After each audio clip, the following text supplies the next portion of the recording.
Well, Leigh, it's very nice to meet you, and I understand that you are the in charge of teaching writing. Yeah, I do a lot of writing with the middle school and with the high school, and I'm the chairman of the middle school English department. So you teach more than writing, I would imagine. Right, I also teach literature. Okay. Which is one of the nice things at Norman Howard, because we have 3 periods a day for language enrichment. Students generally have 1 reading period, 1 period devoted just to writing, and then another period devoted to literature. So it's a very language-rich curriculum. Okay. Let's start with writing. What are some of the problems that children bring to the classroom for writing? Well, some of the problems that our students have, that other people have as well, even if they don't have learning disabilities, writing is one of the most complex things that you can do. It calls on a lot of working memory, because you have to remember what you want to say, you have to remember the rules of grammar, you have to remember how to spell things, you have to remember how to put a paragraph together, do your transitions, all of the other things. It's just a very complex process. So what we do is we really break it down into 6 steps. And for each step, we give the students some language, some questions that they can ask themselves so that they know if they're really attending to that step of writing. Okay. The strategy that we use is called Empower. And the first thing students do is they evaluate instructions. So they actually circle action words, underline keywords, and then paraphrase back what the instructions are. Because if a student doesn't understand what the process is or what the purpose is, they won't get the writing assignment correct. So they have to repeat it back to you. Okay. Okay, then we ask them to make a plan, and that's where we look at our thinking maps. I don't know if anybody else has talked about thinking maps, but these are a set of 8 different types of visual representations of 8 different types of thinking that were developed by David Hirely. And we use the thinking maps throughout the school. If you go in any classroom, you'll see the posters on the wall, and students know how to use the maps. We have software for it, so that's really one of our baseline strategies for writing and thinking. So we ask them to map out their ideas, then organize their ideas, color coding, numbering, however they might do that. Then they're going to make a draft. Then they're going to evaluate their own work using a self-editing checklist, and at the end they rework it. Okay, so let's go back to the maps. Who did you say? Dr. David Hirely. Can you spell his last name? Hyerlie, I think, but you want to check that. Okay, so I'm asking because if anybody in our audience wants to look that up and check it out, it might be a good thing for them to look at. And if you look on the internet for thinking maps, you'll find a lot of information. Okay, and then we're going to go to the next step. After thinking maps, they have an action plan. Right, and the strategy that we use is Empower. They have a checklist, and the checklist asks them to do certain things in each step of the writing process.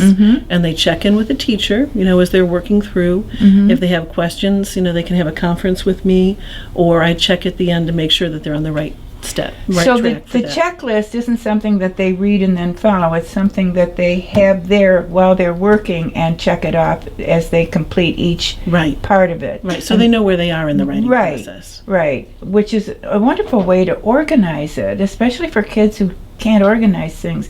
That's one of the problems, I think, isn't it, with children with learning disabilities, is the organization that's required for writing, which is very intense. And that's how thinking maps help, because it helps them organize their information. Right. And the nice thing is that a student only has to attend to one small chunk of the writing process at a time. So instead of looking at a blank page and saying, I don't know where to begin, they just think, oh, okay, well, what's my topic? All right, well, I know I want to write about the oceans. And then they do a little more talking, and they do some brainstorming, and then they refine that topic.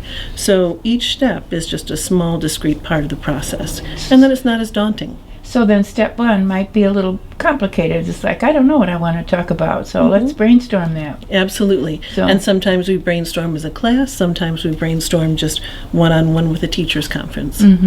So then after that, then they do a draft. Is the draft next? Then the draft is next, after they've kind of organized, so either using numbers or color coding or figuring out after the brainstorming, because they may come up with a lot of different ideas. Oh, and haven't chosen one. And so, well, even when you've chosen a topic, you may want to say a lot about it, and you may have to narrow that down. And so you're really looking at defining what you're writing about through a topic sentence or through a thesis statement. Okay. And then that's a limiting factor. Okay. So they're really focusing, like a camera focuses. So first you identify what you want to talk about, and then you define the parameters. Yes. Okay. And then you come up with ideas. You're giving me ideas for my own writing. Okay. Yep, you come up with ideas, and then you cherry pick from the ideas that you come up with, which ones you want to use. And then you number them or figure out how you're going to talk about them, what order you're going to talk about them.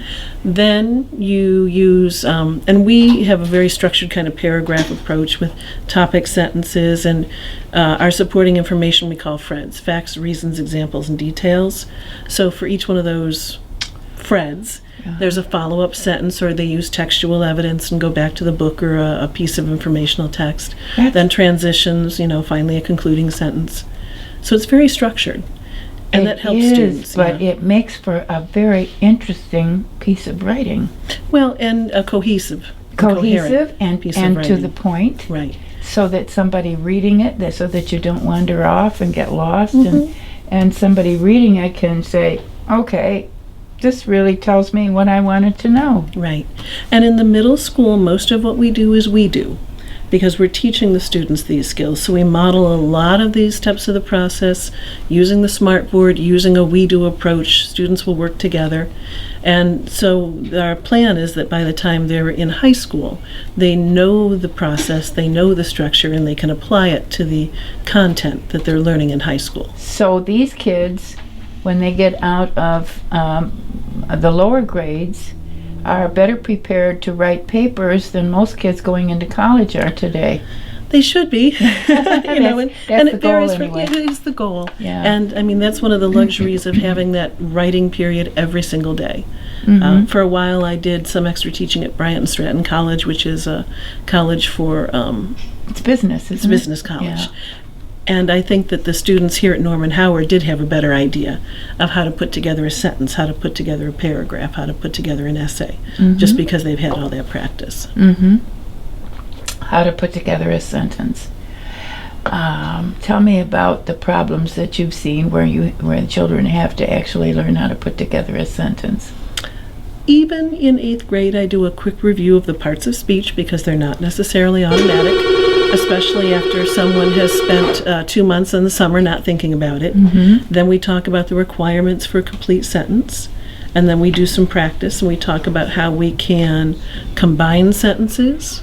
We talk about how we can look for run-ons. I think most of the run-ons I find are when a student uses a pronoun as a subject and they don't realize that it's a new sentence. Oh, okay. So that I, he, she, we, that can get them every time because they don't realize that that's a new subject-verb combination.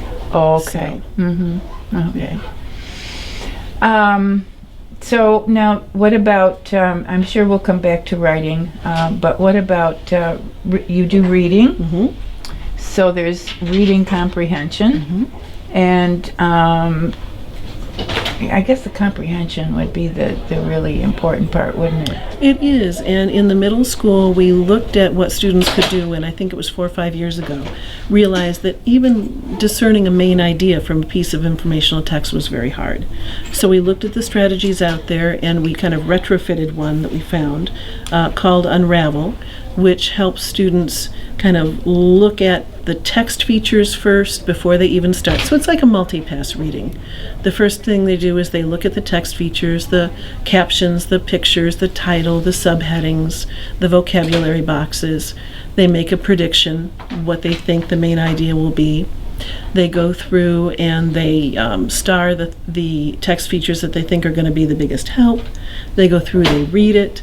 They, again, annotate the text based on what they think the controlling idea of the topic is. And so then what we have them do to create a main idea is say, what's the broad topic? And then what's the controlling idea? What is this text telling us about that topic? So that helps. I mean, it's difficult, and inferential comprehension, you have to look for, some of the things that the author's not saying, and help students look for those different keys that will help figure out what the main idea is. But, again, it's a process, and students here get 2 periods a day, one in reading and one in literature. So to tell work me on that. about the difference between the reading class and the literature class. Reading class will work on discrete reading skills based on where the students are. So there are a number of different programs, either phonetic programs or other types of programs that help boost decoding and fluency skills. And then the ELA class is the literature class, where we read books, discuss literary elements, kind of look at the themes and the life lessons there. Well, there are some children, aren't there, who have a great deal of difficulty reading because the words won't hold still? Right. We generally read the text aloud in class, stopping several times to discuss things and whatever questions the students have. So it's a very rich discussion. So they have to read aloud. Some do. I don't force any student to read aloud who doesn't want to. Okay. You know, because I don't want to scar them for life. And when students are ready, they'll generally volunteer to do that. Okay. And most of the reading that's done outside of class are smaller informational pieces where they can use the technology to text-to-speech to listen to it. So they have access that way. And then they use the Unravel checklist. Yeah. So I do thank you All right. so much. Well, good luck in your project. Thank you, All Trish. right.